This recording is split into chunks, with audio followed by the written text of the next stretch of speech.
Good evening, everybody. Peace and blessings to all those that are watching. Welcome to another episode of Conversations with Asiya, where our mission is to empower and educate the women of our communities and the girls that they are raising. I am your host, Asiya Nastir Shahid.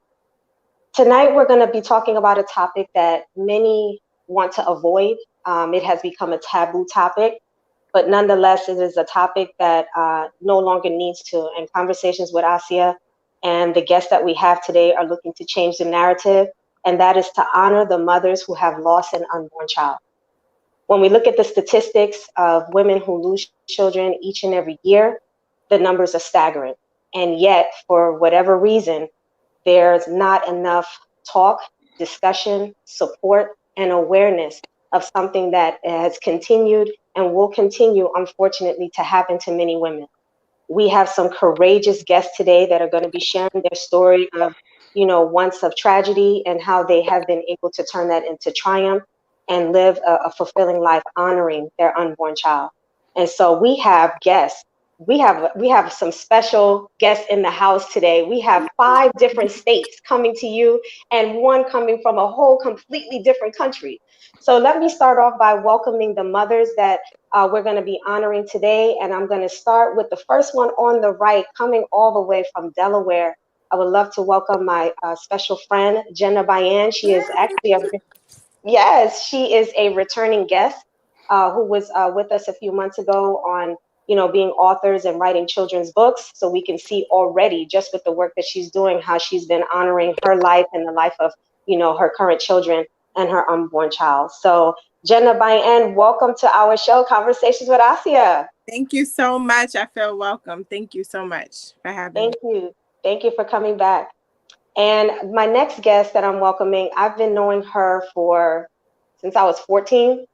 And we met each other in Los Angeles. We're talking about over 30 years of friendship here, and have seen each other go through the literal ups and downs, the good, the bad, the ugly, and the beautiful. And that is my beautiful friend coming all the way from Las Vegas, Nevada. We have Faraha Bowman. Hello, everyone. Thank you for having me. Thank you. Welcome. And now we have our other courageous mother coming to us from, now, drum rolls. We have a mother coming all the way from Qatar. So she is coming from the Middle East. Suhaila, she just told us it is like after 3:00 a.m. in the morning. So the time difference is, is extreme. She took several naps to be on this show, to share her story, to make sure that, she was awake and not falling asleep on the show. Right. But it just goes to show how important she felt this topic was, and that how this narrative needed to be had, and that she wanted to contribute to that. And so welcome, Suhaila. Thank you. Welcome, all of you. Thank you very much. Thank you. Appreciate it. So because this is such a sensitive topic, we decided to take a holistic approach to this, because we're here to offer support, to offer encouragement, as well as healing. And for some of our viewers, this may be the first time that we're actually giving voice to you, and giving voice. Most of the time when we hear of mothers who have lost a child, it is a child either through gun violence or a child who has already lived life. And we don't honor the women who have lost an unborn child. The loss is just as significant and as hurtful. And a lot of times there's just not a space for the mothers to have a voice and say, I'm going through something and I need support and healing. So this show is looking to give a holistic approach. And so I would like to welcome our guest here, Dr. Ray. Dr. Ray is a psychologist, a good friend of mine that I've been knowing for a few years. He's introduced me to a few of his friends. He is also a returning guest on the show when we delved into the conversation of men and mental health. And so he was there to shed light on that. And so today he's here to shed light and to offer support on a topic that sometimes, as well-intended as we might be, sometimes we absolutely say the wrong thing. And we need to learn how to support and how to be able to use the words that will offer the encouragement, and to also, what are the next steps into healing. And so, Dr. Ray, welcome to the show. Thank you. Assalamu alaikum. I'm always happy to be here. I'm excited to see some familiar faces, and alhamdulillah, I'm looking forward to us having a meaningful conversation. I'm proud of you for addressing this issue. Yes, absolutely, absolutely. And last but definitely not least, we are welcoming a dear friend of mine who we also have been friends for 15 years and have seen each other through changes. We actually had a conversation that I put in my book where we said, I can't wait to see, God willing, what my life is going to be like in 2 years, because we kept sharing, what our life was going through and the evolving that we were doing as women. And we've seen each other go through just a different state in our life to where we are now. And it has been just a beautiful journey together. We met each other in 2005. And that is Cherie Turner So Fast, and she is a full spectrum doula. Welcome, Cherie, and she is also a returning guest. Thank you. It is wonderful to be here with you all. And I am so inspired by being surrounded by so many truth tellers. Tell your truth. That's right. I love that. Even though all of us can't really see it, but I see your cape kind of sticking out the back. Yeah. I see you. That's right. With a big S on it. Right. So I just want to thank everyone. Yes. I know. I just want to thank you, and thank you, Asiya, for having this platform so we can have this very important conversation, because it's time. Yeah. It's time. It definitely is. It is. And I'm looking forward to having this discussion. And for the viewers who may not know, I did share a video, so some of you may know, but if you didn't have an opportunity to see it, I also am a mother who lost an unborn child. And so I share with my guests, the courageous mothers here, that journey of healing and overcoming.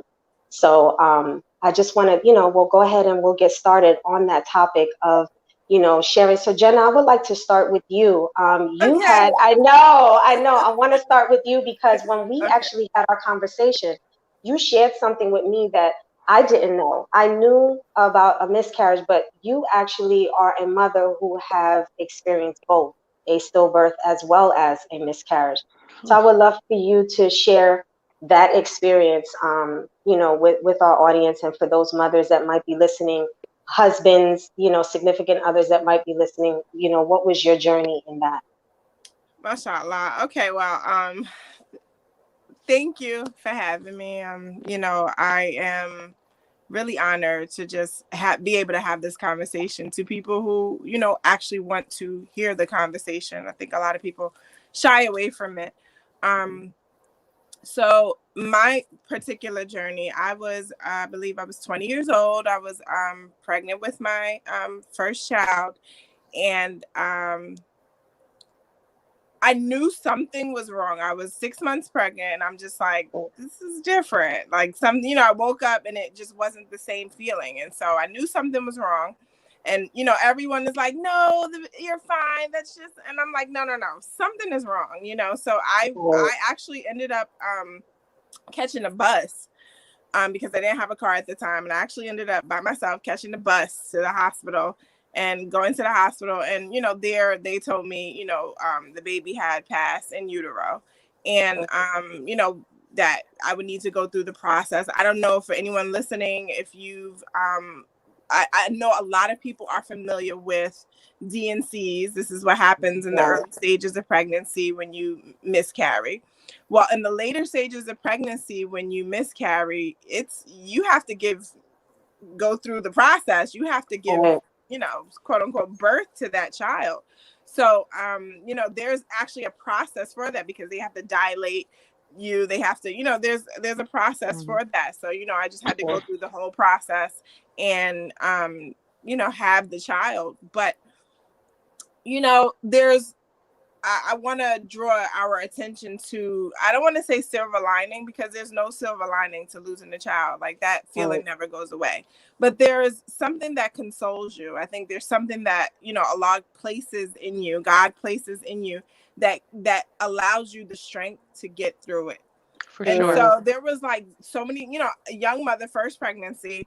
There was so many different things. So like when I was going through the contractions and everything, the TV was on, and it was Imitation of Life, and it was right on the end scene when she's like, I'm going to live with my Lord, right? That song that came on and everything. And it it was such an emotional, my mom eventually came to the hospital. She was there. And it was such an emotional moment for us because I'm like, this is crazy. Why is this on? Turn the TV off. It was too much. But we left it on.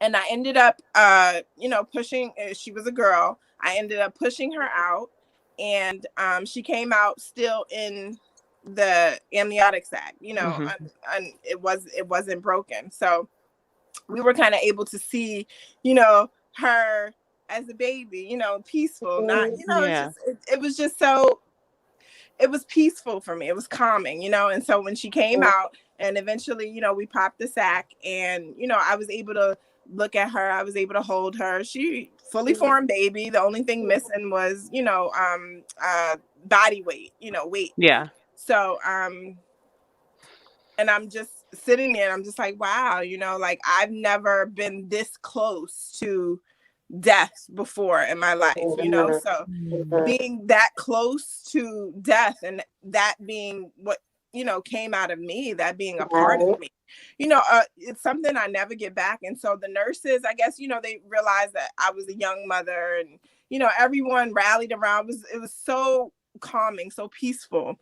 And they ended up creating a picture book for me where they actually did her footprints and the body weight, and so I still have, and every now and then, I'll go and I'll look in the picture book, and then I won't look in it for another 5 years or whatever, but she would have been 20 if I had gone through everything. But alhamdulillah, all praises to God. Things happen for a reason. And the person that I was with at the time was not my person. So, it's just everything happens for a reason. And there's nothing, it never goes away. I look at my daughter now, who I have, she's 5. I look at my sons, and there's always a part of me, I write poetry, I'm an author, and there's always a part of me where I'm just like, a part of me is in the ground. A part of me is there. And, I often think about, I have those conversations with myself, like, will I get to see her, if, once my time comes, and so there's a piece that you have to allow yourself to have when you're going through that process. Jenna, I would love to ask you, yes. Did you name her? And if so, what was her name? Oh, so all of my children, if you guys don't know, I don't know if you guys know, but all of my children names start with the N sound. And so when I had her, I named her Nitma, which is Arabic for Grace. I always liked the name Grace, but at that time I was just like, okay, well, it has to be Arabic, right? So now I'm kind of like a rebel, but name what I want. Right, because my youngest son's name is Knight. I'm like, we're not naming him the Arabic name. We speak English. This is what we're naming. That's it, right? But but at that age, I always liked the name Grace, and so I was like, well, what does that mean in Arabic? How would I say that? And it was Nitma. And after that, I was just like, you know what? Every single child's name is gonna start with the letter N. That's it. This is my way to honor her. Honor her. Yeah. That's beautiful. Jenna, how many children do you have now? Whew, I have 6. Wow. 6. What a blessing. I had 1 stillborn, and I always lose count, but it's 1 stillborn and 5 miscarriages. So it's not without, the trials and right. So in between the miscarriages and the stillbirth, you were able and blessed to have 6 beautiful children. Yes. Well, mashallah. And that means it was Allah's will. It was God's will. From my first one, the first stillborn, and then 3 pregnancies after that. That's how long it took to actually get my son. Yeah, so my first child. So it was a journey. It was a journey. It was really a journey. I don't know if anybody, I know as a mom who loses children, I know we have all had those conversations with our doctors, our healthcare practitioners, right? Our OBGYNs, right? And so it came to a point where I was just like, let me explain what you guys are going to do. It was right. So you became almost like an expert of, unfortunately on that particular topic because of the number of miscarriages that you had. I remember and I just want to share this with the audience. I remember we was at a father-daughter event, and I remember your husband was actually the guest speaker, and he was talking about that. And I think at the time you were pregnant, or had just had you just had him. You had just had him. Right. You just had him. And your husband was actually talking about that because it was a father-daughter event. And he was talking about the journey. He didn't say your name, but I think if all of us know you and your husband, we knew, that you were definitely a part of that discussion. And Jenna not only has 6 children, but she has 2 sets of twins. Oh my God, yeah. Wow. She has 2 sets of twins. One's are 2 boys, and then her youngest twins are a boy and a girl, her only girl. That's and a family Oh, trait. wow. Yes. So she has a bunch of brothers, but if you see her, she is a firecracker and just as beautiful as her mom. So thank you for sharing sharing that. I would love to and Nigma would be, you definitely honor her in your life. Definitely. I hope so. Yeah, for sure. So Hayla, I know that you can't stay with us for the full show, so I want to, get to you because of the time constraints that we have. So Hayla, if you could share with us your journey of tragedy and, turning that now into triumph with your life and your honoring of your child. Well, my journey was a little different. I had 2 children first. And so this was my let's see, I think it was the 4th or 5th pregnancy. So I actually had a dream that I had a daughter, and I named her, and then her name was Lena. And to piggyback what Jenna said about the Arabic name, I was like, that's not an Arabic name. Like, why would you name your daughter Lena? Like, I was just tripping. I was like, so at the time we had a book club at my house. So sisters used to come over, and once I told the sister about the dream, and she was like, there's an ayah in the Quran that talks about, the Lena tree in sort of, I think it's Hashr, if I'm not mistaken. And she was telling me the benefit of it and things like this. I was like, oh, really? So anyways, long story short, I find out I'm pregnant a little later, going through the pregnancy, and I notice something is different. My stomach is oddly huge, just really big. And so I'm at 37 weeks now. So I go to the doctor. I said, doctor, for my checkup, I said, am I having twins or something, or triplets? I said, because this is unusually, big for me, So it kind of sparked something in her. She's like, wait a minute, let me run this test. She ran the test, and it came back that my daughter had her 18th chromosome. It was 3 of them. So she had trisomy 18. I had never heard of that. I didn't know what that was. And I was like literally just devastated because I'm 37 weeks now. Right. I'm in extreme pain. And, they're telling me that I'm going to lose my child. I'm not, she's not going to make it. So they referred me to a specialist, and, he was really great. He, set the expectations for me, and I had to go in like weekly or every 3 days or so to get amniotic fluid removed because she wasn't able to eat, so it was just replenishing. So I had like half a liter removed at a time. And it was kind of hard to come to terms with. My ex-husband, he was like, just make dua, stand the night for tahajjud. Allah can do anything. I'm like, you're right. So that was my mode of dealing with it. But it was still very hard. And to be honest with you, she was my only natural. Okay. Prior to her, I had 2 cesareans. Wow. And then after her, I had 2 cesareans. And I had always wanted to experience that natural. And the doctor, through the infinite wisdom of God, he said, no, she's not going to deliver this child through cesarean. It's already painful enough. He said she can do it. So my case was literally like one of the case that they, discussed with the residents, and it's like very unprecedented. So, it was like 50 people in the delivery room. I mean, it was just crazy, and she actually, helped me because I was experiencing, issues with my blood pressure during the labor. And Right.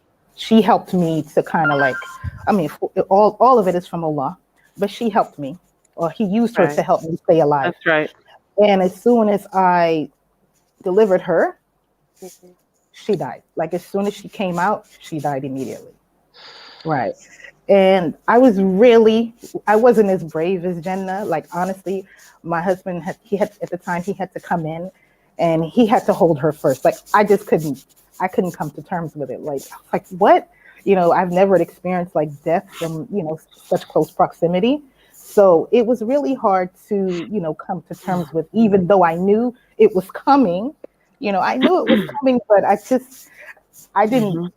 you know, I just I You couldn't. can't prepare for it. Right, exactly. And I did muster up the courage. I was like, no, I'm not gonna see her again. Like I have to hold her. Right. I have to hold her. Closure. And right. And I held her and and that was pretty much it. And oddly enough, what the nurses did for you was beautiful. I wish I could have had something like that. That was really, really beautiful. And but I do have my children, and her brothers and sisters from her dad. They all like kind of like memorialize her. They talk about her often. You know what I mean? And we remember her. And sometimes I sit and I think about her. She would have been she'd have been 12 now, Wow. 12 or 11. Wow. Yeah. Did you Yeah. name her, Suhaila? Yeah, her name was Lena. I named it from the beginning. Mhm. Lena. Right. Yeah. Lena. Yes, her name was Lena. And and I revel in the fact that, I was searching for the ayat. I can't remember it. I couldn't find it. But at the time I went to the Quran and I found the ayat that talked about God gave some of us both. He gave some of us, Sons and daughters. right, thank Yeah. you. And he gave some of us none, Right. And after reading that, like that really helped me to come to terms with it. That kind of like just calmed me, you know. And it took some time to get. It took some time to get, but I don't think honestly, you You don't don't. ever get over it. Nope. You Mhm. learn how to deal with those emotions, You're right. but it's just something that you just can't just, it's there. And Right. alhamdulillah, for those, for us, we know that the hadith about the child that's born, you know, after 4 months. And so that brings me peace too, Yes. Right. that Right. brings me a lot of peace. And then I went on to have my other two beautiful children whom Jenna has the pleasure of meeting. Beautiful So, So children. how many Oh, children do man. you have, Suhaila? I have four. I have four. Yeah, I have Beautiful. four. Alhamdulillah. So it would have been a total of 8. Right. Would So have been you a have total of, multiple yes. miscarriages. Yes, I did. Yeah. 8 or 9. I can't even remember. But it was enough to put down in the books. So yeah, Mm. Yeah. but yeah. Suhaila, thank That you was for my being journey. so brave in sharing that story and honoring Lena today. And sharing that, and for all the mothers that are watching, we have a few viewers on here. We have some hearts, we have some people sharing and tagging people. So as you can see, this is a topic that they're like, you need to listen to this. There's someone who understands what you're going through. There's someone who Mhm. understands what you've been through, Mhm. and there's and where their life is now, and still being able to honor the unborn child that we have lost. And so, what I want to see, because I've been watching, I'm very observant with my guests and very sensitive to, those that are watching. And, there's tears. There's been tears Mhm. just in Of course. sharing the story. But and that is grace in and of itself, and being able to give yourself permission that even though it's been years later, we're given tears by God for a reason, and it's a form of healing in and of Mhm. itself. There are blessings in tears. So please, for the viewers that are watching And for our guests, if you feel the need to let that out, please do not feel because you're on the show, it is not permissible. It is absolutely permissible. And Well, as please, you can see, I don't hold yes, back. So. exactly. Well, Farha, I know you, and that's why, I'm just saying, it's okay. And what you're doing, ladies, and I honor you once again, it's giving permission for your fellow mother who may not have even shed a tear yet, holding it back, thinking they have to be strong for everyone else, Right. that it is therapeutic and it is so Yes. necessary that if the tears are there, it's needed to be shed. Right. And so I want to now go to my dear friend Farha, who I actually was, I kind of had a front row seat to this one, but Farha, I want you to share your story and your journey. Okay. Well, I was 23. It was my first pregnancy. I gave birth to a son. He was, I was measuring, I think, like 2 weeks ahead throughout my entire pregnancy. So I really believe that my son should have been born by cesarean, or they should have, um, what do they call that? Induced my labor. What happened was he was so big that he had twisted himself in his umbilical cord. So when I gave birth to him, the cord was wrapped around his neck and under his arm and shoulder. So he had did, I guess, so much movement, but didn't have enough space. Yeah. So I was actually doing very well throughout my entire pregnancy. I carried him a full 9 months. I had went to my last week checkup, and when I was there, they could not locate a heartbeat. Prior to that, though, the night before, he was moving. I was fine. He was fine. But when I went for that checkup, they did the vaginal ultrasound because they couldn't find anything, the topical. Then they did a vaginal, and that's when I got paranoid because nobody was saying anything to me. Yep. And this was actually the day after Tupac died. I was in the hospital when I heard that Tupac died. Yeah, so it was September 14th, 1996. So my son would have been 24, I think, right? Yeah. But yeah, because I was 4 months pregnant with Jasmine. Yeah. And Jasmine is 24. Yep. Yes. And so it was my first pregnancy. The father and I were not together, but we had a friendship that allowed me to be comfortable with taking on the responsibility of becoming a mother at the age of 23.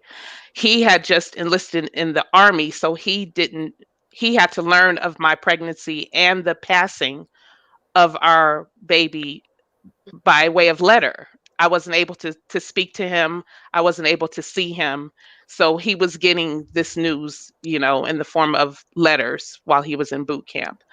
But again, like Jenna, I had a village to help me and support me. My friends, my family, the hospital staff, they were kind.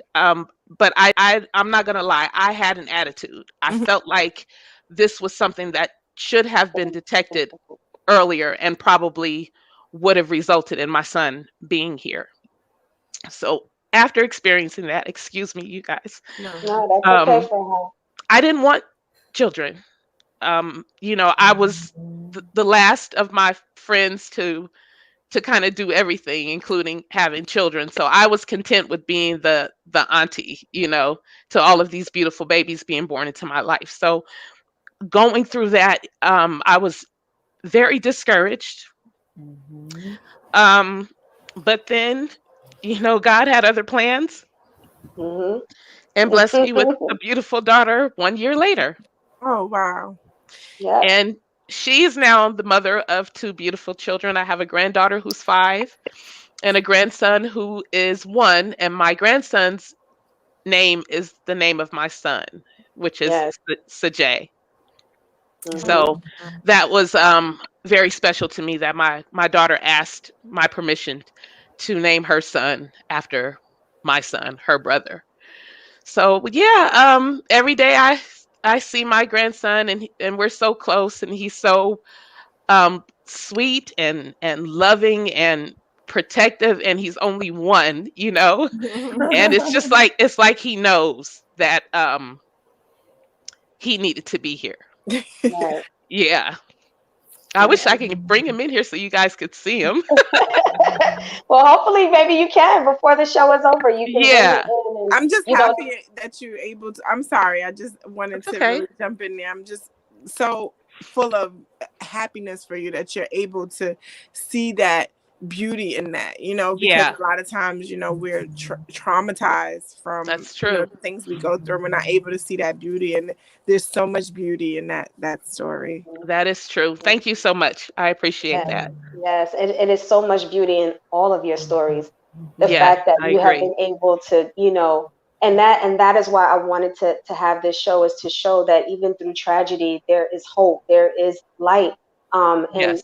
even though at a point where you feel discouraged, there is a support system, and we need to be, as a community, we need to be part of that. It may not be in your immediate family or friends, but Right. we need to have these type of conversations, so that way those who do not have that still know that there is a community there, and reclaiming our community and saying, women, we're here. You do have a voice. You do have someone here that's willing to support you, and that is why we have our other guests here to shed some more light on the stories that we just heard. It just shows the impact in before we go to our other guests. In 2007, after having birth to 3 children, I found out that I was pregnant, and I remember the reason why Fraha's story it always resonates with me is because I was pregnant when she lost Sijay. And I remember every time, and we was there. We was part Mhm. of that village. We was there at the Mhm. hospital. And, every time I went to the doctor, I was always nervous about not hearing a Right. heartbeat, knowing what Right. had just happened to my close friend. And just so thankful that, I was able to have a healthy daughter. And in 2007, I found out that I was pregnant, and going to the doctor and prenatal care, doing all the stuff that I normally do. And the last thing I thought was that I could have a miscarriage after having 3 healthy children. Healthy children. Yeah. And I think that is something that needs to be discussed as well, because we have that kind of misconception that I'm healthy. I've had 3 healthy children. This can't happen to me. So Yeah. the same, started my prenatal care, started going to the doctor, started eating good. The kids knew about it. Mhm. And my daughter, you would have thought that was her child, the way she would talk to the baby every day. And, and one morning, very similar to Jenna, very similar to Sohela, I woke up one morning, I was getting ready to go to work. And when I tell you, I could not find the strength. This was not a normal, I was 12 weeks at this point. I had just went to the doctor like 2 weeks earlier. I heard the heartbeat, everything was good. They said everything was developing fine. And this particular morning, I was getting ready to go to work. And when I tell you this was not your normal tired, I literally could not muster up the strength to even get up. Wow. And I had to call my job and say, look, I'm going to go to the emergency. They knew that I was pregnant. And I was like, I have to go to the emergency. I was like, I'm extremely tired. And when I went to the ER, they took me in. The first thing they asked you is, are you pregnant? This and that. When they took me in, they did an ultrasound. And anyone who has been through an ultrasound and has had children before, the sound of the heartbeat. It's that whoosh, whoosh, whoosh, whoosh sound. You know it. So you're almost waiting for that. And I didn't hear it. Mhm. And I'm looking at the nurse who's, she's searching, and I'm looking at her face, and her face changes, her expression changes, and I'm like, what's wrong? Because now I'm paranoid. I know what I'm Right. supposed to hear, and I'm not hearing that. And I'm looking now at your face, and your face is telling me something is wrong. And You're they not don't saying say it anything. to you. Right. And so I kept saying, what's wrong? I was like, I don't hear a heartbeat. And the first thing, and I swear, I thought about Fraha. Mhm. And I kept saying, what's wrong? What's wrong? And now Mhm. I'm crying. I'm getting hysterical. Because I'm like, what is the matter? You're not saying? She's like, just calm down. That's what I'm I just was telling. getting.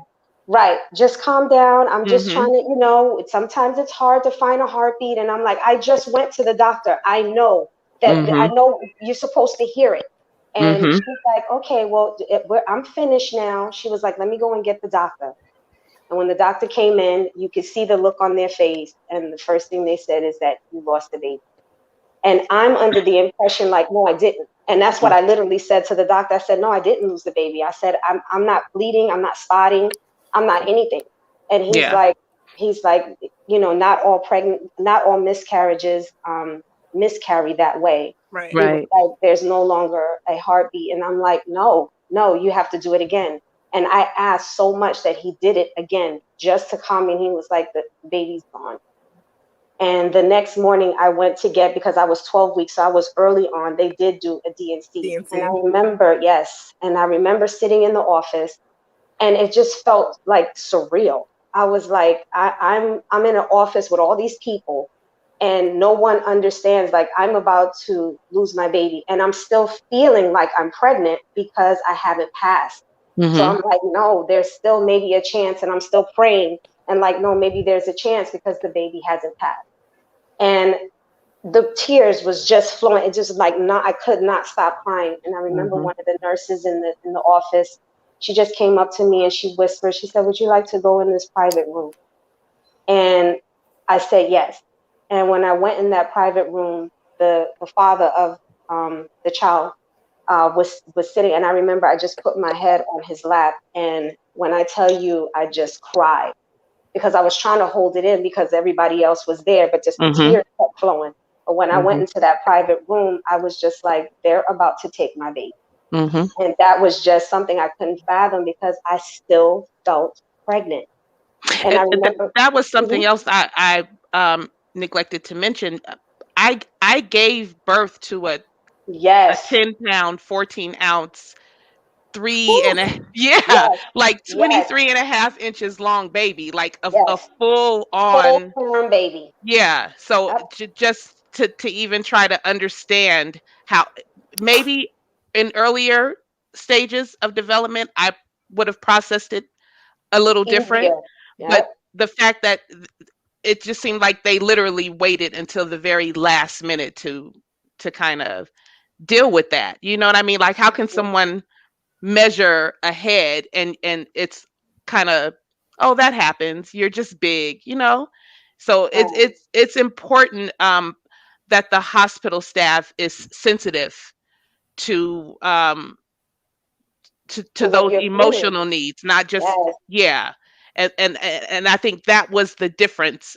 My Hmm. experience and Jenna's experience is I had support and a village, but it was my support and village. I don't feel like the hospital staff stepped up Right. in that way, Right. It you was more know. about the physical and doing the technical Yeah, aspect of it, but the yeah, emotional inside, and that's why we have, the guests that we're about to introduce, because they offer that support that right, is so necessary, Right. especially in the infancy stage of yes, just losing a child. And I Right. remember when they rolled me in, I remember I asked, could we do another ultrasound? mm-hmm. Because I was like, I know I'm still pregnant. You were in And disbelief. I was in Right. total disbelief. And all I Mm-hmm. could think was, when I leave, I'm pregnant now, and when Mhm. I leave, I'm not going to.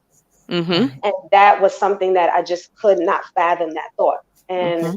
so, this again is to give voice to those that have gone through that and feel that way, knowing that that is a natural feeling to have that. And so I want to welcome Cherie Turner So Fast, my dear friend, who is a full spectrum doula. And I would love for you to explain what a full spectrum doula is, Cherie, and then I Yes. want you to touch, because many of us said a couple of things, especially Suhaila in her particular experience, where they actually told her that she was going to lose, and you do a lot of work that deals with that. So I would love for you to share and the emotional support that you give as a doula and providing options for women that are considering having another child. Yes. Well, I just want to take a moment and let's just everybody take a deep breath Yeah, Yeah, because that was a lot.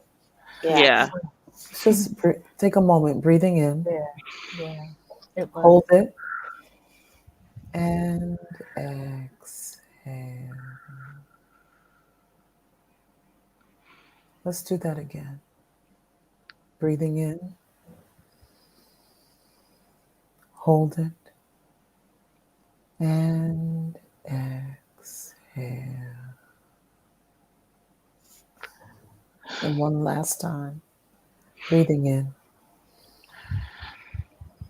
hold it, and exhale. Yeah. Thank that you, was needed. everyone. That was needed. That was heavy, what we were just talking about. That was Yeah. heavy. So thank you for that, Shiri. That's Very, why Shiri very does what heavy. she does. Yeah. Immediately, I just felt relaxed. Really, Yeah. thank you for Yeah. that. Thank you for Thank you. and those are the things that you need at the time that you find out these news. You need someone to kind of help you, resurface and come Yeah. back. Yeah, So and we I see the benefit of found, you. thank you. I received that, and I want to say thank you for sharing your stories. It takes a lot of courage to walk through that door of pain, again. Hmm. And then it takes a lot of courage to then walk through that door with strangers, or people who, Yeah. with the world. So just again, thank you. I honor you and your beautiful children, born and unborn. Thank Yeah. I you. honor them. Cherie, before we start, I just want to say for the viewers that are watching, Mhm. there's different time zones. As I mentioned, we're in 5 different states. If for those who are not aware, Muslims pray 5 times a day. And so you'll see some that are just going to go for a few minutes and they'll come right back. So I just Hmm. want you to understand why you don't see their face, but they will be returned. Okay, Cherie. So, um, what does it mean to be a full spectrum doula? Well, the first part of it is I help women who receive sometimes fatal diagnoses or they decide to terminate the pregnancy for whatever reason. So I help women who and families that make the decision to release pregnancies. Then I assist women during labor, birth, labor, and postpartum. And then I also help people make their transitions. But as it relates to what we're talking about today, um, the support is just Cherie, can meeting I ask them you a where quick they are. question? Sure. What happened with Suhaila, which they gave her a diagnosis of her child and was saying that her child is not going to make it? Is that what you would consider a fatal diagnosis? Or okay, okay, Yeah, absolutely. And that was when she said what was it, when you have the extra chromosomes? 13. Yeah. Yeah. Yeah, that is a fatal diagnosis. So absolutely that fits that category. That was an excellent question.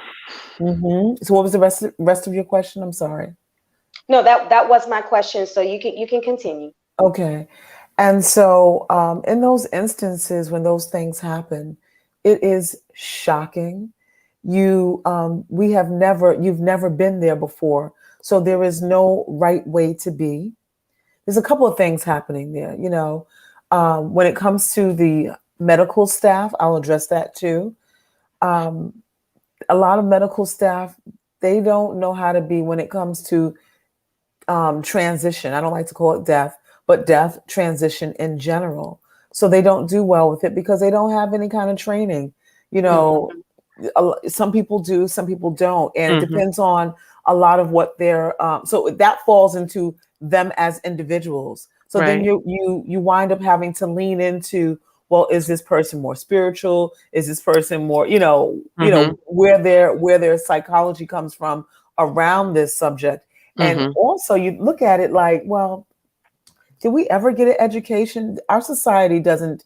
You get an No. education in so many other things that are that just have no meaning, but no one really tells you how to deal with loss Right. on a general scale. And then on a smaller scale, infant loss, like that's, and that's just not usually talked about. So it's hard to find, um, uh, not that they aren't compassionate, but they too they just don't have the tools. That's true. So I know you want to, and I heard you were angry, you felt like, Yeah. and I want to, I just want to give you this. the Most High always sits on the throne, right? Right. You know that.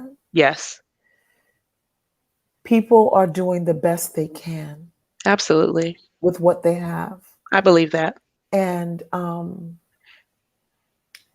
could they have been more to you in that space?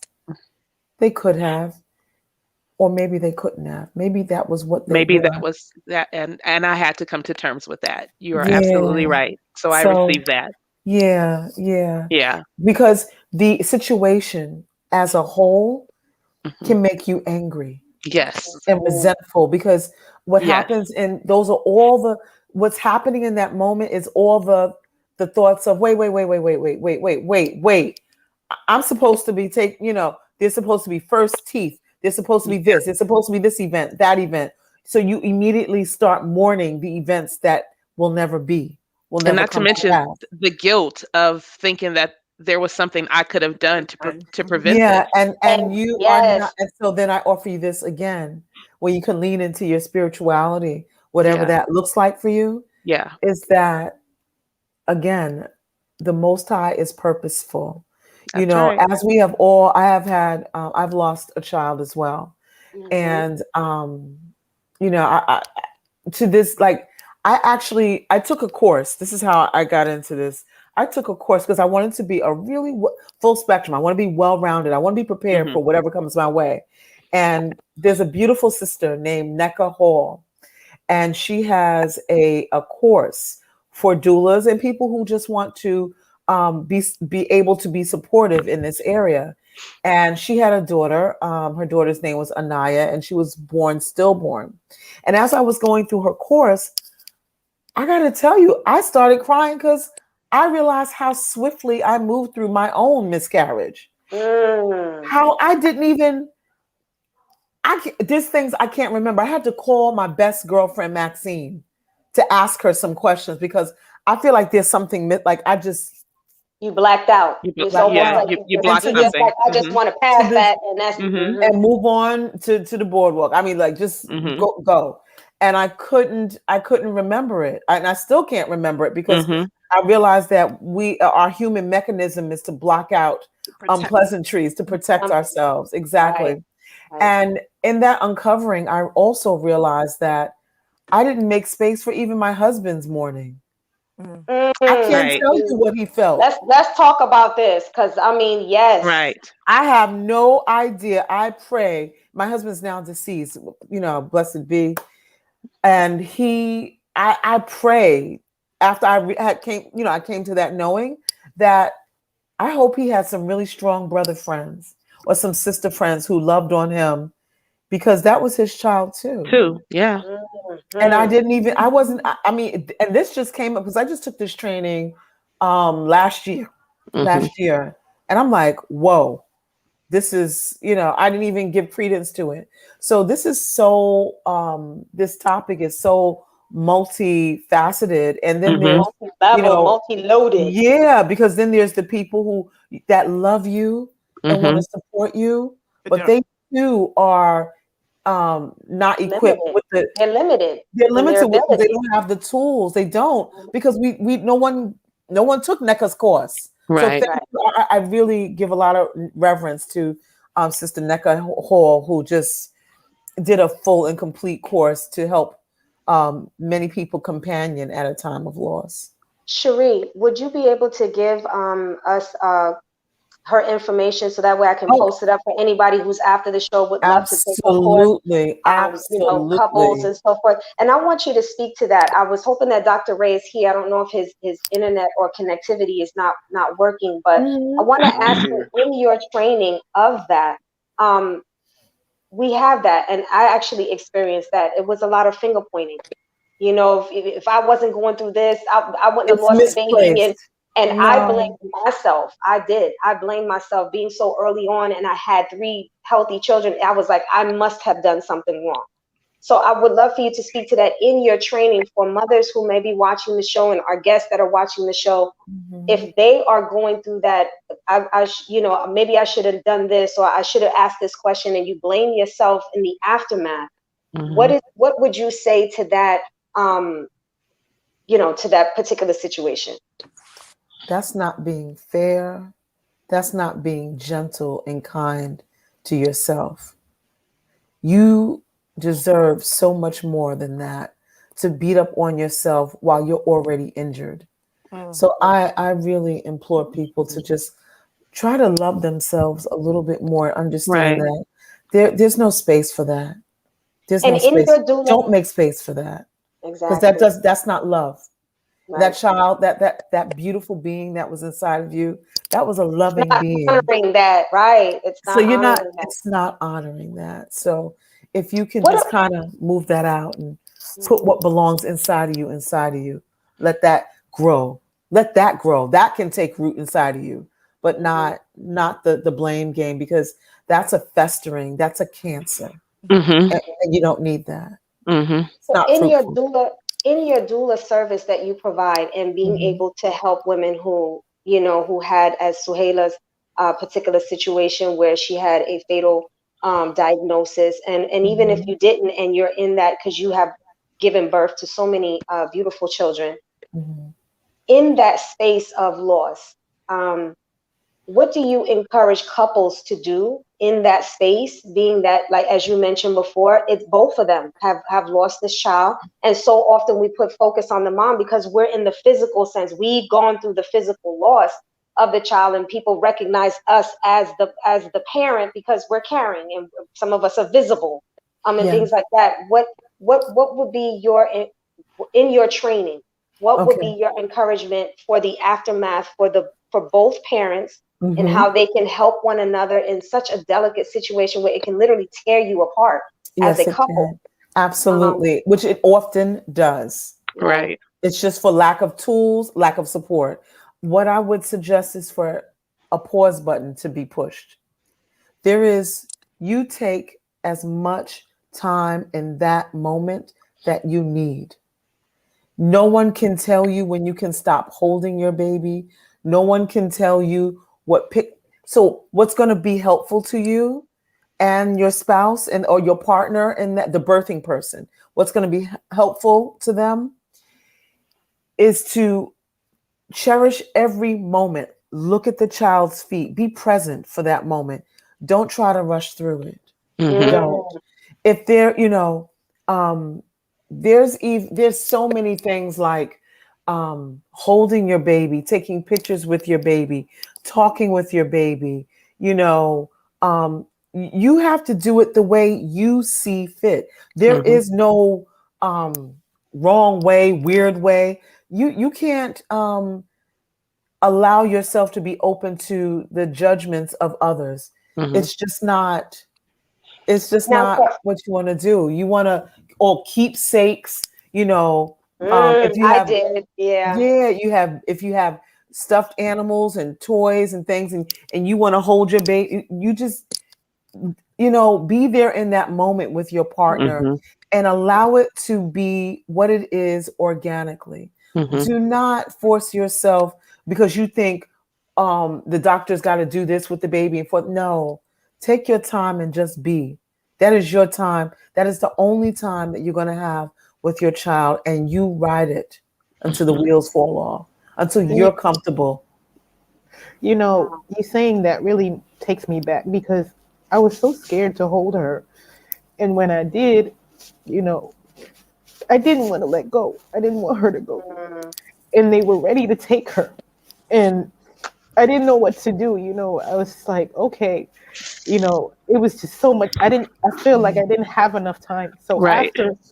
after everything was finished, I went to the room and, you know, they have where they keep the baby after you deliver. And they had one in there, and I was like, oh my God, like, how insensitive could you be? Like, why is this in here?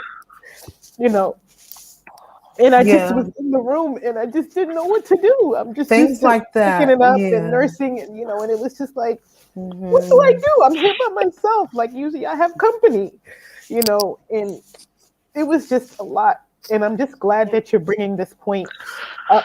And I didn't think about, honestly, just when I was praying, I thought about what my ex-husband was going through because often African American men are so kind of like they hold everything close, and some of them have experienced death, on multiple occasions in their life. So, it's and he didn't really. I knew he was going through, but he kind of like he was studying at the time, so he kind of like just dived into his work and kept studying, and he was there for me, but I didn't really tap into his emotional state and what he was going through.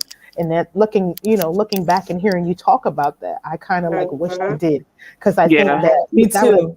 would have put another layer to our relationship that wasn't there. You know what I mean? Yeah. Right. Yep. And that's the bonding part that often, it's like you going through your grief and I'm going through my grief and we're grieving the same loss, but you're kind of like off in your corner and I'm off in my corner. And then you're like boxers coming into the ring, just swinging because both of you are hurt, frustrated, Angry, disappointed, confused. disappointed. Right. Yes. You have All the the same things. emotions. You have the same emotions, but you're not sharing those emotions with one another. And so you take it out on one another.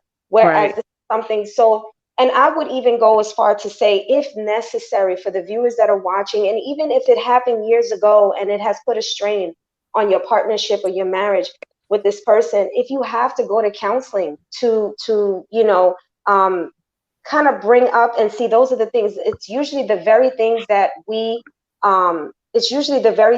don't talk about is the very thing that's going to be healing. And, we have to come to a point where, whether it happened 5 years ago, 20 years ago, 10 years ago, 2 weeks ago, if therapy is what's needed, and it could be individual counseling for both of you, and then a couple's counseling together to deal with it, because you are going to be expressing your grief very differently, and honor each other's different way of grieving. It's grief just the same, so honoring the fact it doesn't negate one's grief over another, is just different. And I think if we just honor that with one another and saying, that's how my husband grieves, or that's how my partner grieves, it could go such a long way in honoring your child, that you conceived together, as well as the union that you created before the child, and that it doesn't have to die, and pass on as the child did. And so I just wanted to share that. Jenna, I've been watching you. Are you okay? Yeah, I'm good. I'm good. Okay. It's just, Okay. I mean, it's, hearing everyone else's story, and it's like what I presented to you of my own story, but in hearing everyone else's story, it's like, yeah, that was me too. And then here it's like, yeah, that was me too. And yeah, Right. You hear yourself. Right. So, it's just, it touches such, it's the most intimate and most sensitive place, it's just very, very heart. It pulls at all the heartstrings. And For sure. may I say something? And I realized that as I listened to all of the women, and thinking about myself, we cycled through something that we didn't even realize. Like, there's 6 stages of grief. Is anyone familiar with that? Yes. Yeah. And I feel like I am. Yeah. Well, for the audience that doesn't know, Cherie, could you share what those 6 different stages of grief are? Because some women may not even know what stage they're in. Yeah. And then here's the thing. So I'm going to read them to you.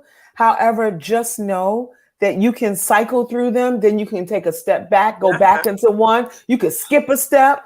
But, it's almost like sometimes repeat button, and you're like, I thought I was past that, and something will trigger. You'll hear something, see something. You're like, I thought I was over that, or that I had overcome that, and I'm feeling that again. And I was thinking about it as I was listening to your stories. And Asiya, when you said, I want to, can we just do this ultrasound again? Can we do it again? Can we do it again? Well, the first is numbness and denial. And then the second one is anxiety and panic. The third is bargaining and control, like when you weren't ready to let the baby go. Then fourth is frustration and anger. So, Faraha,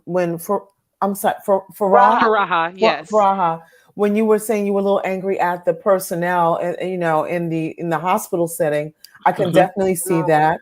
And then depression and despair. And that's usually that, I know that happened in my quiet moments. Mhm. and then acceptance and peace. Mhm. And we visit each one of those, Right. at different points in time. So Right. just wanted to share that just know that is happening too. Right.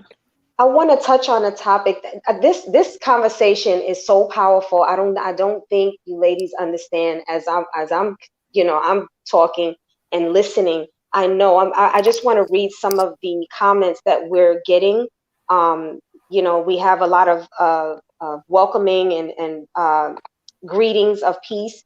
And then one of them said, "I'm sending you a big hug." That's what she's saying to all of us here on the show. Thank you. That she's sending us a big hug. And then we have one who shared, she says, "I have also lost my baby right at the start of my second trimester. From Allah, God, do we come, and to him we do return." So as you can see, women who have experience and can relate to our story are definitely watching. And this may be the first time that they're hearing voice to like, oh my God, someone understands how I feel. I'm not alone. And so that is what I want to transition into talking about. Sometimes as family members and friends, we're so well intended. We want to say just the right thing, and we end up saying the wrong thing. And I'll just give an example of some of those things, just so we can hear what that sounds like, but it's not being received how you think it may. Mhm. So for women who have had children before, and you have a miscarriage or a stillbirth, well, thank God you have children. At least you have your children, and you're like, but I just lost my. That One of doesn't my take away. children, right. I still lost my child. It's just like if you lost a child who, God forbid, was a hit and run or gun violence. You wouldn't tell that mother, well, you got other kids. But yet, for women who have miscarriages or stillbirth, it's almost well, you didn't see the baby, so it's not as serious. So you have other children that are in your life, and you're like, but that person was well intended when they said it. The other one is, well, you can always try, have more. Right. Another one. And first of all, they don't know if there's a medical reason that may be that you can't have more. Or maybe they're going through the process of what Faraha mentioned, which is she didn't even want to have any more children. That's probably the worst. I don't want to say the worst because I don't want to, but that's the worst, the worst thing you can say, because at the end of the day, this is my uterus and the same uterus this that was just my had child. I got it from older people too. Say, "Oh, you're young. You have plenty of time." Yeah, like no. And to be honest, that's the last thing on your mind. But at that time, the you're like, last. you're not thinking about having any more kids. I know for me, I was just like, what? Like, no. Yeah. I don't. First of all, it's the grieving that Cherie just mentioned. You're in a grief stage. So it's just like when you have a breakup whether it's a marriage or relationship, the last thing you're thinking about is getting into another one. Right. So when people say, oh, you'll find, it's like my Mr. Right was supposed to be right now. Yeah. So that baby that you just lost, it's like, nonetheless, that's my baby. And I know that, Cherie, you are dying to say something. What is it that you want to share? Because I see you like trying to, what you want to say, girl? It's just like, this was a life.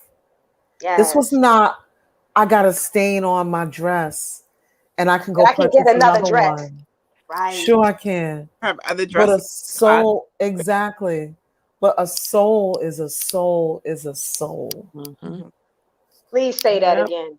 A soul. So I want to see if Dr. Ray is available. Dr. Ray, can you hear us? Because we're getting a little circle here, and it seemed like there's some connectivity. And I wanted you to talk about the psychological aspect of when you lose a child, because people feel that once the baby is, given birth to or is dispelled from the body, that just, you understand you're not pregnant and you just move on. Dr. if you can even leave it in the chat, I would love for you to leave it. If for some reason you're not able to connect with us, I would love to read what your response is to that. But being that so Dr. Ray, can you hear us? I'm not sure. I can hear you, but can you hear me? I'm intentionally. It's almost like he's on mute. Something happened. I can hear him. I can hear him. You can hear? Why I can't hear him? Yeah, I can hear him as well. What is he saying? Let me try to I'm the host and I can't hear him. Okay, I'll translate. Yeah. Let me just keep quiet so that way y'all okay. Okay, can you ladies see me? I can Yes. see you and I can hear you. But you can hear me, but she can't. I see she can't Oh, hear this is me. Oh. Okay, I kept wondering why she kept saying that because my internet is being a little funny. I was going to say I'll you're try to starting to respond. delay now. You're starting to delay a little Yeah, bit now. I'm sorry. I don't know what it is. We have the weather's a little rough. I'm not sure if that's Yeah, interfering with. there are storms rolling through. Why don't you type it in the chat? Yeah, type it in the chat, Okay, Dr. Ray, and I will definitely sure. read your feedback. I would love to get Okay, 2 points from you, and one is okay. this, Oh, giving I didn't even voice see to the chat. yeah, giving voice to the. We sound like parents that you know what I'm saying. Our kids are looking at us like, really, you didn't see the chat, really? Right, Okay, right there. duh, right? Love us So anyway. right, exactly. So, Dr. Ray, there's 2 points that I would love for you to address, and I'll read it out loud. One is, what would you say to the psychological aspect of it? The different forms of grief. What would you say to that as far as healing, as far as moving forward, as far as the mental and emotional state? What would you say to that as far as moving forward? That's question number one. And then question number two is, what are some suggestions for family members and friends who want to be of support and are well-intended? What would you say? And we talked about what shouldn't be said. Then give us the counter to what should be said so that way we can start the healing process from this point moving forward. Okay, all right. So, I appreciate that. God willing, So, ladies, ladies, if there's, please continue the is there conversation, and anything I'll that text. we haven't touched on that you're just, okay, Faraha? No, I was saying you were talking while Dr. Ray was talking and we couldn't. Gotcha. But I'm guessing that's because you can't hear him. I But can't hear he him. went off camera now anyway, so go on. Just I'm Oh just like, what? no, we Yeah, lost him. That's so weird. He's gonna oh, yeah, type it in the chat, so he probably right. right. did. Is he still connected though? He's still I, connected. I Yeah, can he's see still he said, him I'm connected. keeping on. myself on mute, waiting Okay. my turn. Should I just be jumping in? That was the last message in the chat from But that Dr. was at Ray. 9:03. It's 9:14. He Okay, says, there he he is. That was says I'm a, he's connected. okay, Okay. cool. let me know when he's talking. Okay, you're good now. Go ahead. I'm going to go get something to share. Wait a second. I have something that I did want to share as well. It's a my aunt. My family, we have we always, it was like a family joke, so to say. We don't lose adults, we lose babies, right? So there's a lot of, most of my aunts, everybody with the exception of my mom, have lost children. So when I had my stillborn daughter, my aunt, she gave me a newspaper clipping with a poem, so it's in her picture book. But if you guys permit me, give me a second, I can go get Please go and get, please. I'm glad Cherie, you did that because I was going to yes, ask you to read one of your poems if you wrote it. So, wow, yes, that's great. that would be beautiful. And Fraha's going to get something that she wants to share as well. So for Suhaila and Cherie, when you were going through what you were going through, and myself, I'll share. What could have someone said to you? Although there's nothing that takes away the grief, there's nothing that takes it away. But what would have been something that you would have appreciated? And maybe we can share that with the viewers, for those that are watching, that could be a better reception to support and encouragement. What would that have looked like for you, Suhaila and Cherie and Fraha? Well, honestly, because I've been overseas for quite some time, I didn't have my mom here. And just that presence would have been helpful. Like just having someone, honestly, just to hold my hand or just give me a hug, and say it's okay. Like, honestly, something really simple like that. I didn't need too much. I didn't need much. That's what I needed, Right. just to someone to share that feeling with me and to understand, just say, it's okay. Yeah. It's okay. You know what I mean? For me, that would have been, and I did have support. I had stepchildren. I had, a co-wife. I had my husband, and I had a lot of friends that, reached out to me. But really, just having my mom present with me, I think would have made, I needed that. I did need it. Yeah. Cherie, Faraha? Yeah, I think if someone would have said to me, be here now, I would have taken time to connect to what happened to me. And I think I would have gleaned more from the experience than I did. Rather than processing it over 27 years later. Right. Because I had a rainbow baby, which is my youngest daughter, Atala. Yeah. That happened. But so I have an older daughter named Nyla, and then I have my youngest is Atala. And I think if I had been told, been given license to be present, to feel it, and not feel like I gotta go on and get back to work and be okay. I didn't feel like I had license to be whatever it was, whatever my version of okay was. I felt there was, or maybe it was my inner expectation. I don't, because like I tell you, I can't really remember it all. It was, but I think I really would have been better served if someone said to me, it's okay to be present and feel what you feel and take a moment, breathe and see what this is and what's going on. Because I couldn't have been right. Think about it. Right. I couldn't have been right, but I just kept going because there seemed to, I maybe had a self-imposed expectation as to what I was supposed to get on with my life. Okay, this happened and keep it moving. What? Right. That's a whole soul. That's a whole being that was growing inside of you. Yeah. That I was looking forward to. It's a conditioning, though, especially for African American women. It is a conditioning to be strong. It is a conditioning to move past. Yeah. Through. Yeah. Move past. Move through. Keep going. Yeah. Blah, blah, blah, blah, blah. Yeah. Right. That's where we get that. Yeah, it is. It is. I want to share with Dr. Raymond Brock before we get to Faraha. I want to share what he wrote, and I'm sure he's continuously writing. He said, first, he wants to say thank you for sharing your experiences. He said, I am so moved and left without words and privileged to have been a witness to this conversation. That's very kind. I should. Faraha, what would have helped you through that process, being that it was obviously, a difficult situation for you as well? I think what for me, like I said, the support personally was all there for me. It was everything that I craved. It was everything that I needed.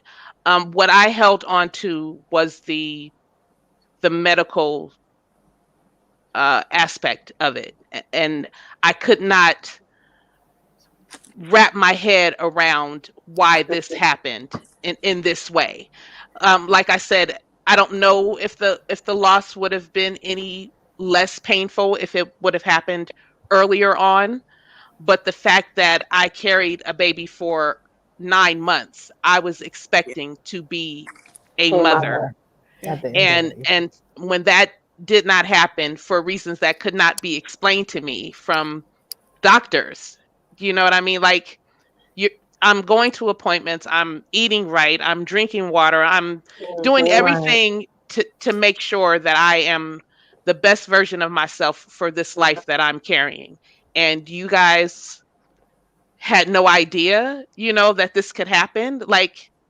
How is that not a red flag that I'm measuring ahead? So does that mean I should have given birth 2 weeks prior to this appointment? And then if that was the case, how come nobody told me this? So for me, it was the the disconnection with the medical staff. For a long time, I could not let go of that anger. Yeah. Yeah. And then I actually got pregnant with my daughter while on birth control because I was that determined to not have children That was my anymore. youngest, Alex. Me and Yeah. Alex, I always tell my baby, "Oh, you was meant to be here," because I Yeah. was not trying. And Right. that's what I told my daughter. She's a purpose Yeah. child. Yeah. God told me this is what you need to do in your life because of Right. what transpired before. Like, I feel like I was meant to be a mother. I Yeah. feel like that's part of my purpose as a woman, as a child of God. I just feel like he translated that through me. Like, okay, I get what you're going through. I know you're determined to not become someone's mother because of what happened, but this is what's meant to be. And Yeah. she was born healthy and happy, and yeah, And she's giving But you two beautiful grandchildren. two beautiful grandchildren. Can I ask you, can I Faraha, can I just say something though? yeah, go Okay. And ahead, Sahela, and then I'm gonna one thing wait, I wanted to. hold on one Okay, second, really quick, sure. Sahela. I want to ask Faraha before I miss this moment. Right. In having your daughter, did that lessen the anger that you had towards, that you had within? Do you know why it did? Because they treated Ooh. me as a high risk pregnancy. So they were very attentive. I was, my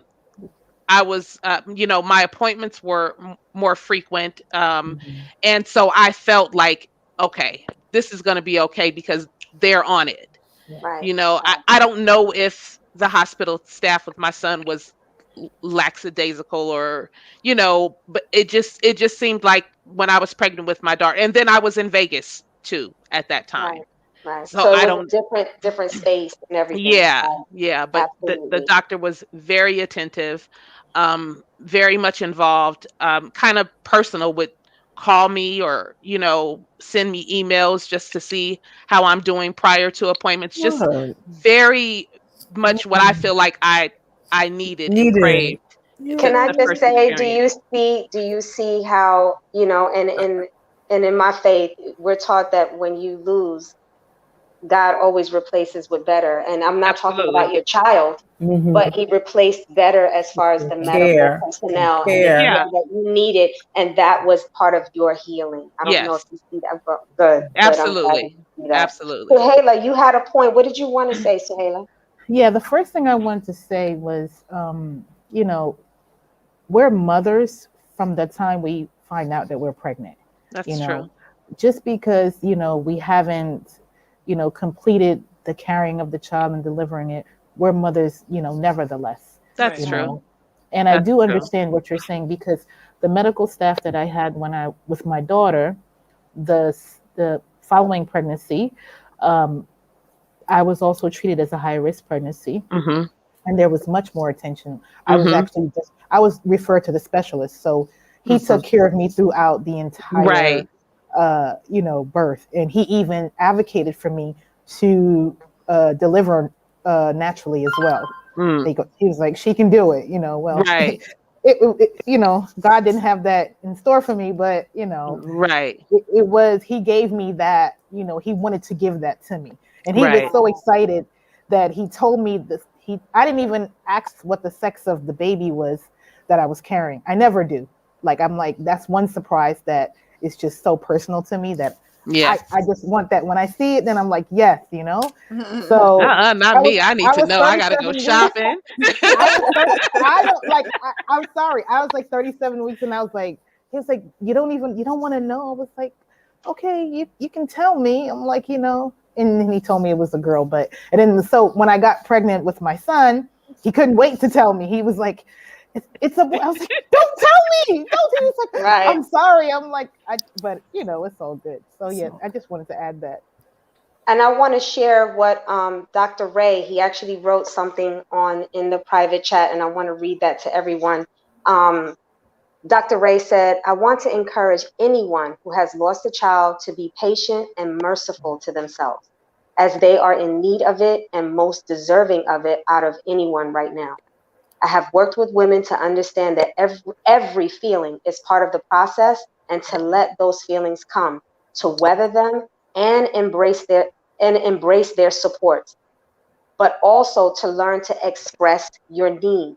Sometimes counseling or a trusted loved one might be a means of even taking a moment to breathe and assess what those needs even are.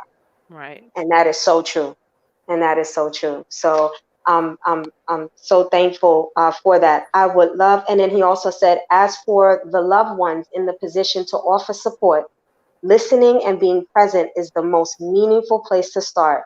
Right. Ask, how can I be here for you right now? And if not right now, whenever you need. And that's So what I was going to say. It's not so much of what one can say, but to reassure you that they are there with you. to listen, if to have the conversation, to tell you the truth, to the support doesn't always have to come from words of inspiration or encouragement. Sometimes sometimes it's you just have sitting to, on that phone yeah, and just letting the person cry yep, on the phone and just sometimes cry with them. And there's yep, no words being said. It's like, I'm here. yep, That's it. That's all It's that's needed. called So it's called companioning. yeah. yes, Oh wow. Okay. It's yes, called companioning. And yes, because there's nothing that anyone can say to make it right. right, So all you need to do is to hold space. right, That's right, all, and just be. Powerful. It Powerful. is, Powerful. right. yeah. So I wanted Mhm. to. Jenna, I would love for you to share your poem that you wrote, and then because we're going to be closing now in Right. about 10 minutes, so I Oh, want Jenna okay. to share her poem, and then I would love each of you ladies to just give final thoughts to anything that you feel would be of benefit to those listening, to whoever you want to give that message to. I want to leave it with you giving your final thoughts. So Jenna, go ahead and share your beautiful poem. Okay, so this is it's not a poem. It's not I didn't write this. It's not a poem. It was given to me by my aunt who lost her son when her son was actually born alive, but he had a condition called transversion of the great vessels. Mm-hmm. Mm, Means that his heart was on the opposite side Out. Mm-hmm. of the chest. So it's a something terminal. Nobody survives through that, but she had a few weeks with him, and so it was a very traumatic time for her. And so when I had Nima, and I lost her, she reached out to me and she gave me this article, and I put it in Nima's book. And whenever I hear mom loses a child, I like to send it to them, just so they have it, just Yeah. as a consoling. So I'll read it all to you guys, and then after this I really have to go. Yeah, that's why I said everyone give their final thoughts, and Yeah. Dr. Ray has also left a final thought for us, and I'll read that to everyone. Okay. Losing a child is the most tragic experience a parent must bear. But one must believe that it is more than a coincidence that God and good are similar words. Here's a little story one of my readers sent me. There once was a procession of children marching in heaven. Each held a lighted candle, and as they marched, they sang. Their faces shone with happiness, but one little girl stood alone.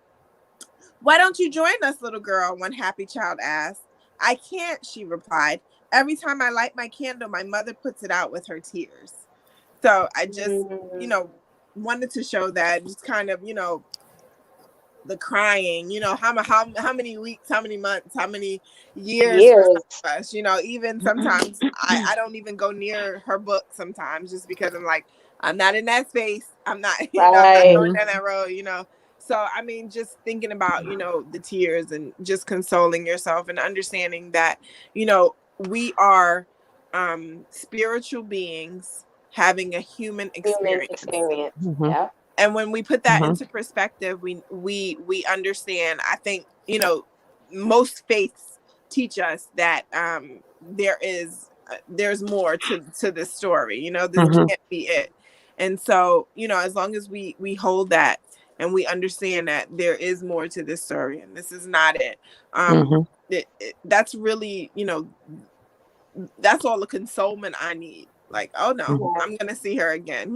That's right. It's fine. Right. And so Absolutely. Absolutely. I want everybody to be in that And I thank you so much for having me. And I thank you guys so much for sharing your stories.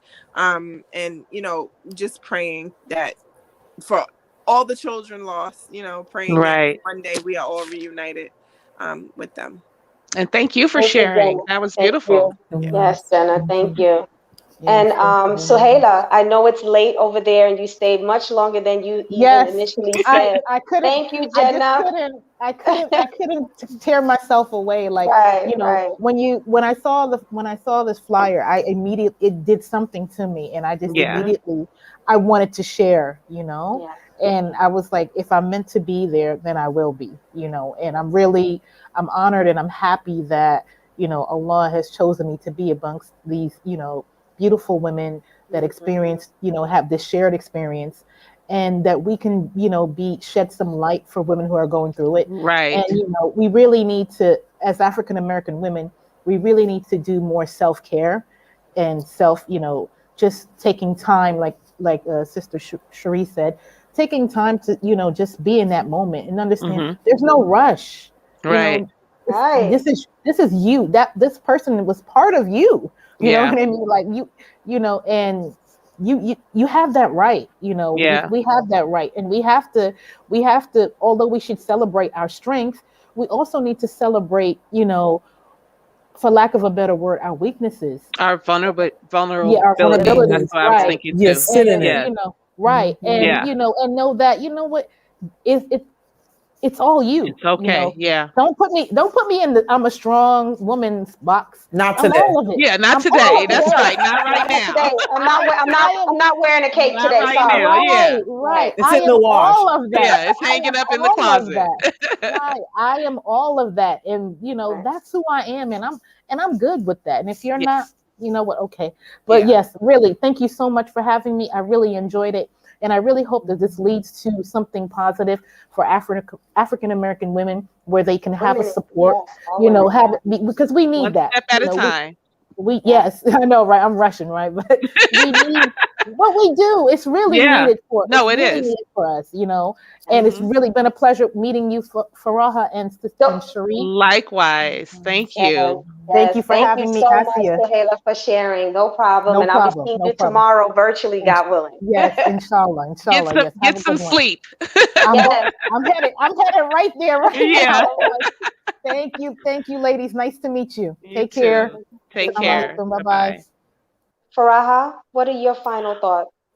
Well, I wanted to because Jenna mentioned that she kept her daughter's book. I don't know if you guys can see that. Yes, I can see it. It's a picture with you laying next to your baby. Yes, so this was me holding him right after he was delivered. Those are his footprints and his birth Beautiful. information.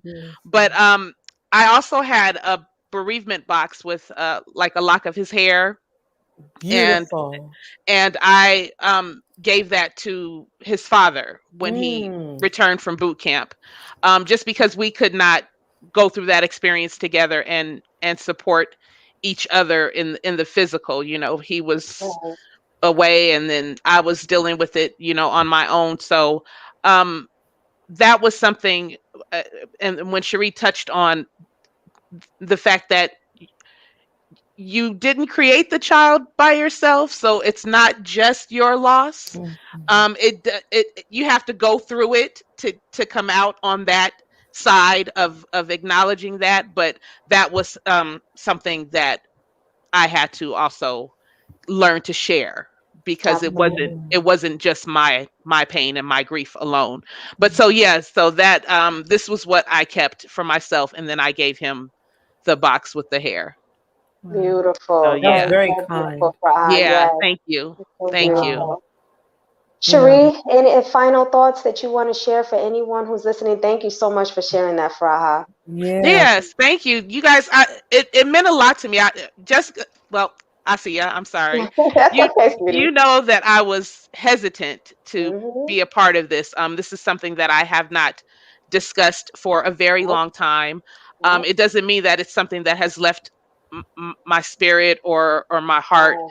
but it was just a way of not waking up crying every day in knowing that my daughter had a brother, that probably would have been the best big brother to her, and the fact that she, her whole life kind of felt that connection to the point where when she started having children, she named her son after, just how God works in my Yes, life is yes. amazing, Amazing. Amazing. amazing. Right. And, Right. and I have no words. Yeah. And Yeah. for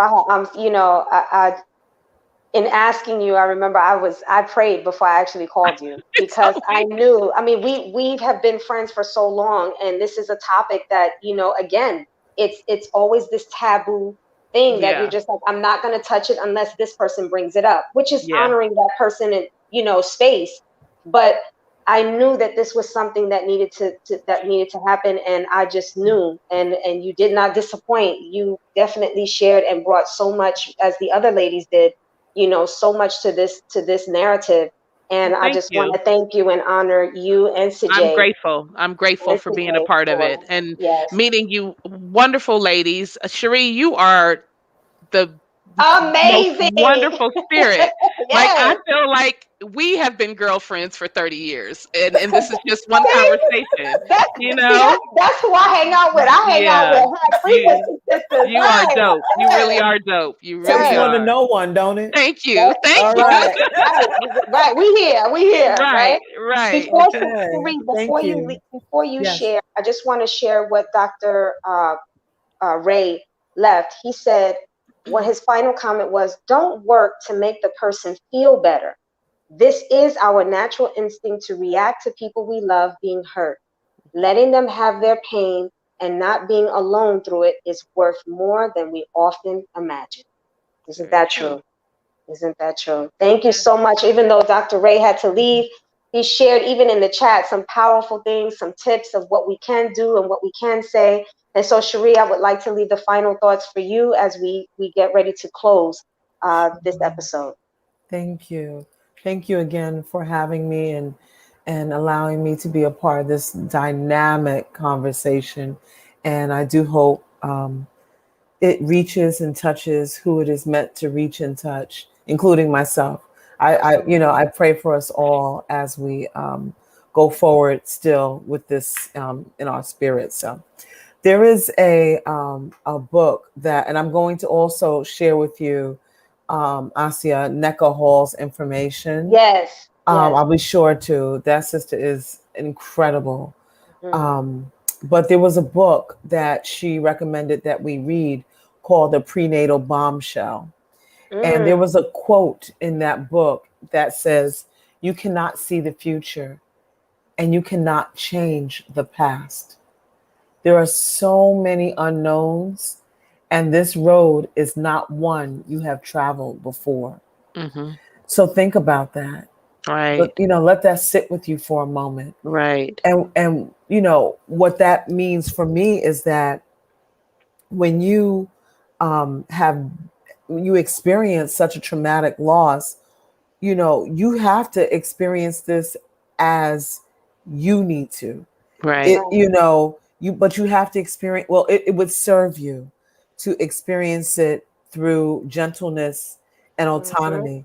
Let no Yeah. one tell you how soon you need to stop holding your baby in that moment, because that's a moment that you need to make count. And Right. so I Absolutely. just want to share that, and that um, just know that decisions in this space, as it pertains to the loss of a child, are Mhm. incredibly tough. Yeah. And parents make the best decisions with the information that they have at that particular time. So Right. please be gentle with yourself and Right. remove any guilt that you may have had Yes. or have around the situation. You did Right. the best you could. And That's it trust me, that is enough for the Most High. Let it be enough for you. for you. That's right. That's right. That's That's right. right. Love it. Love it. Love it. We have some final thoughts from the audience and that have stuck with us. We've been talking for an hour and a half. Oh, And wow. one of them, yeah, and one of the viewers said, "Big hugs and kisses for you all. May all your babies be waiting at the gates of paradise for you all." And Oh, another person, and wonderful. she wrote, "Amen" or "Amen," the same thing.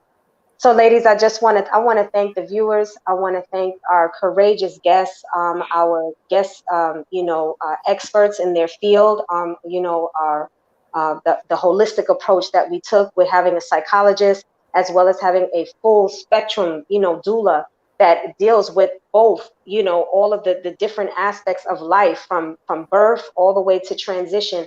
So she offers a different dynamic in giving birth, no matter what the outcome is. And so I would encourage that if anyone is considering having a child who may have lost a child before, or anyone who is considering having a child, there are alternatives to just the traditional hospitals.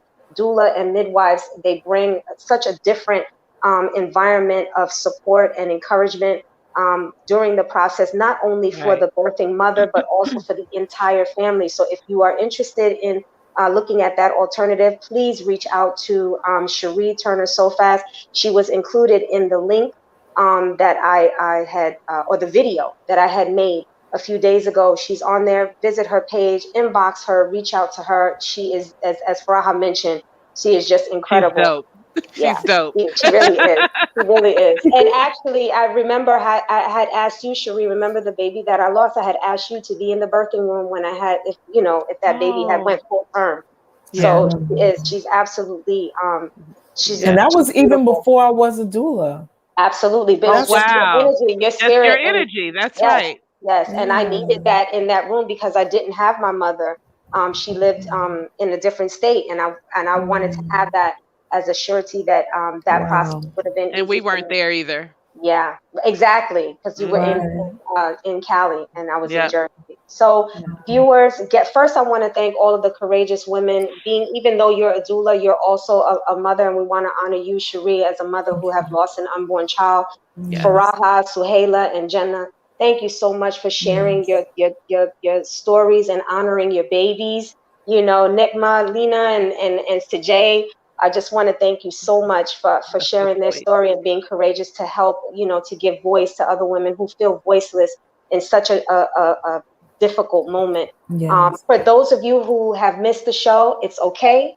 We have it on replay here on Facebook. If you're not a Facebook person and you'd rather use a different outlet and you want to share a link with someone who may not be on Facebook, we're also live under Asiya Nasir Shahid, under Conversations with Asiya. You can choose this show to share the link with anyone who you feel would be of benefit. And if you found benefit in the content that we shared today, hit the subscribe button on our YouTube channel and the notification bell so you can always hear of upcoming shows. We have some terrific episodes that are coming up for 2021. So stay tuned for all of those as well. We're talking about, self-defense for women with human trafficking. We're going to be talking about a series. Oh, look at Farhad. That's what I'm talking about. That's why I hang out with women like this. She is so branding my stuff, but we're going to be sharing some beautiful topics, some topics that are really, impacting our society, our youth, our social moral compass. And so, hit that notification bell so you'll be updated with upcoming shows. And if you go to our YouTube channel under Asiya Nasir Shahid, you can also check out our past episodes. I want to thank you again for supporting me and finding content in this show. And thank you to our guests for sharing such a sensitive topic and doing it with such grace and honor. Thank you so much. I'm so proud of you and what you're doing with your platform. I really appreciate being a part of it. So thank you again. Thank you. And Cherie, I'll be seeing you. We're going to hang out. And listen, I'm speaking it into existence. Okay? All things fly everywhere. That's right. That's right. That's right. So thank you, viewers. All right, ladies. And, we'll see you in about 2 weeks for our next episode. Stay tuned, and you'll be hearing that and seeing the announcement on Facebook as well as YouTube. Thank you, and have a great night. Good night. All right. Are we done? Hold on 1 second. Okay. Watch your mouth. Right.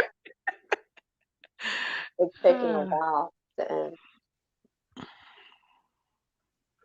Will I still be able to see you when you end this, or are we going to go away? No, absolutely. Stay on the line. I'm just waiting for it to end. Okay. Hold on. I'm having some connectivity issues, so hold on. That was awesome. That was really awesome. I didn't think I was going to be